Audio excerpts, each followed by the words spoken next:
ម៉ែបងប្អូនទាំងអស់គ្នាព្រឹត្តិការណ៍នគរសង្គ្រាមជិតបានមកដល់ហើយនៅក្នុងវីដេអូនេះខ្ញុំនឹងបង្ហាញនិងប្រាប់ពីអត្ថន័យឲ្យយុវជនស្ម័គ្រចិត្តនៃព្រឹត្តិការណ៍នគរសង្គ្រាម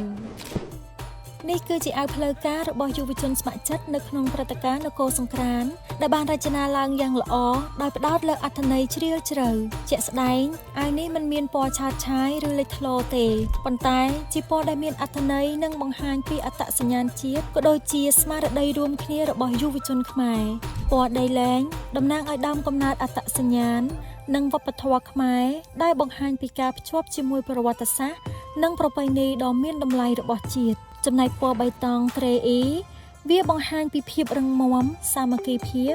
ការនឹករលឹកដឹងគុណចងចាំជានិច្ចនៅគុណបំណាច់ដ៏ធំធេងនិងស្មារតីឈរជើងរួមជាមួយវីរៈកងកម្លាំងជួរមុខដែលកំពុងបំពេញបេសកកម្មសំខាន់សម្រាប់សង្គមនិងបានលះបង់សាច់ស្រស់ឈាមស្រស់នៅក្នុងការការពារបូរណភាពទឹកដីនិងប្រជាជនកម្ពុជាទាំងមូល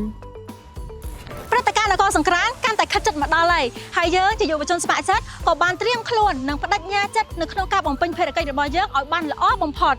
ពួកយើងនឹងខិតខំប្រឹងប្រែងប្រើប្រាស់នូវសមត្ថភាពនិងស្មារតីស្ម័គ្រចិត្តដើម្បីចូលរួមគាំទ្រព្រឹត្តិការណ៍នេះឲ្យកាន់តែរលូនជាពិសេសគឺផ្ដល់ស្នាមញញឹមនិងភាពសប្បាយរីករាយទៅដល់ប្រជាជនខ្មែរ